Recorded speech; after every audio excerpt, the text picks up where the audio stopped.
Another procedure I'm going to demonstrate today is the care of skeletal traction. This is to provide pull of the body part. It provides pull of the body part by attaching weight directly to the bone using pins, screw, wires, or tongs. So in every procedure, you should verify the physician's order and then gather all the equipments needed, especially the dressing materials. And then when entering the patient room, you should introduce yourself, greet the patient, introduce yourself, verify the patient, then explain the procedure. And then to start with the procedure, assist the patient.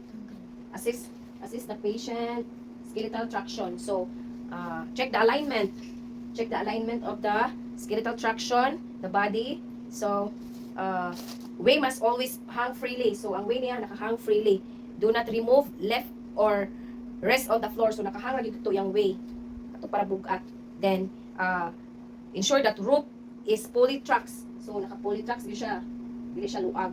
Then maintain the patient body in proper alignment to ensure effective traction. So proper alignment of the body of the patient. Proper alignment. Then the patient body weight should provide counter traction, often achieved by elevating the foot of the bed. So dapat ang foot sa bed naka-elevate. Then so cleaning the site, pin site daily. So clean the pin site daily with alcohol or betadine. Then after that, cover the pin site with alcohol. So in cleaning, you should wear gloves.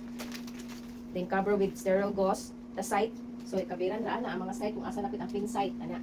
Assuming nakuha na siya, napilitan na, kabiran na. So then before you cover with a gauze, so you should monitor the sign of infection like erythema, increased drainage, warm, pain. So and ask the patient if there is any pain of the site. Is there any pain, sir? Okay, thank you. Then regularly check the aside sa pain, the pallor, the pulse, and the paralysis in the affected leg. So encourage the patient to have exercise the unaffected area, so the other side of the legs. Then maintain cleanliness to prevent infection. Then instruct the patient to never remove the way.